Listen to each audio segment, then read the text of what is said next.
speciale elezioni. Interviste e commenti sulle prossime elezioni.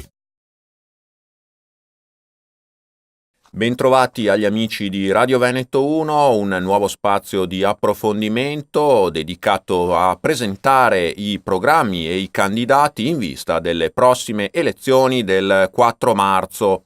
Abbiamo nostro ospite in questa occasione Andrea Arman, ben trovato. Grazie dell'invito, buongiorno a tutti. Andrea Arman, avvocato trevigiano, candidato per il Movimento 5 Stelle alla Camera nel collegio uninominale di Montebelluna, Asolo, Pieve di Soligo. Avvocato Arman, un tema che rimane sempre forte nel Veneto è quello del federalismo. Se ne è discusso molto negli anni scorsi e ancora tutt'oggi. C'è chi dice che rimane un sogno irrealizzato e irrealizzabile, chi invece ritiene che siano stati fatti dei passi in avanti. Come vede lei la questione? Il problema del federalismo è un problema molto complesso e anche attuale in questo momento in cui siamo in fase di negoziazione delle possibili autonomie frutto del referendum al quale abbiamo votato.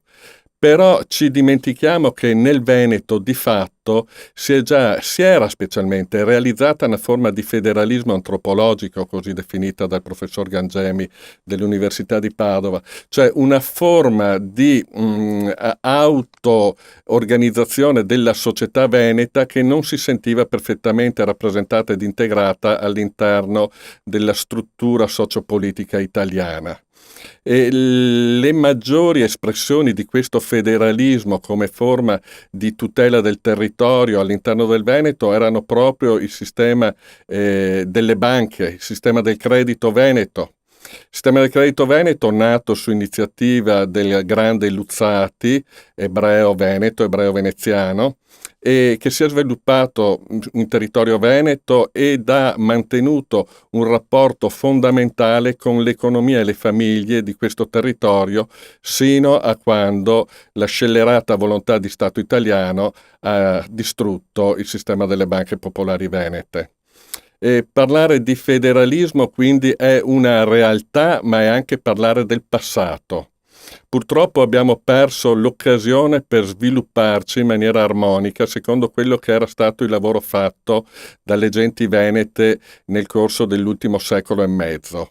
E quel federalismo che aveva permesso alle aziende venete di essere debitrici nei confronti delle banche popolari, ma il proprietario delle aziende di essere il garante di questo debito perché era il socio azionista delle banche popolari.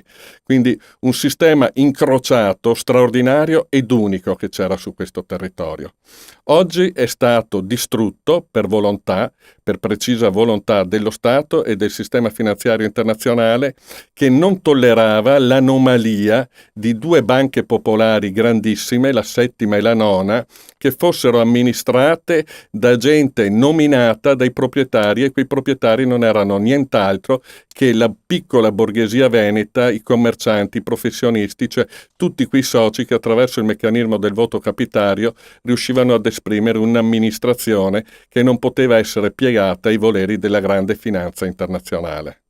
E allora adesso, caduto questo federalismo auto-organizzato, basato, come ci diceva, soprattutto sul sistema bancario locale, si può e si deve sostituirlo con qualcos'altro? Innanzitutto bisogna recuperare tutti i soldi che i risparmiatori hanno perso, perché io sempre affermo che il risparmio è una garanzia di libertà. Quindi quando si perde il risparmio, quando non si ha più di che proteggersi dall'aggressione dei prepotenti, si perde la libertà. Quindi punto primo è necessario riappropriarci, avere in restituzione quel risparmio che non è vero che sia andato perduto, ma quel risparmio è solo cambiato di tasca.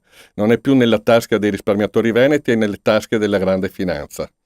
Dopodiché nel nostro programma elettorale, perché sono anche candidato, vi è una ferma volontà di far ripartire la forma di credito popolare, specialmente nel territorio veneto, perché è un rapporto fondamentale che si crea fra cittadini e territorio. L'averlo perso è stato colpevole, ma si può ripartire. Mi preme sottolineare per tutti coloro che ci stanno ascoltando che la crisi delle banche popolari non è stata una crisi aziendale, è stata una crisi voluta, è stata una crisi finalizzata al risanamento delle altre banche. Con il fallimento delle banche popolari venete è stato fatto il più grande affare finanziario sicuramente di questo secolo. Con pochi soldi, anzi con zero euro, ed incassando anche un finanziamento di Stato, le banche concorrenti si sono sbarazzate delle due banche popolari venete che da sole avevano oltre il 30% del credito su questo territorio, che è il più importante per il mercato del credito al mondo. Oggi le banche che sono rimaste, Banca Intesa in testa, stanno facendo degli utili enormi proprio su questo territorio. Guardate i bilanci delle banche e vi renderete conto della grandiosità dell'operazione fatta sulle spalle del Veneto e dell'economia veneta.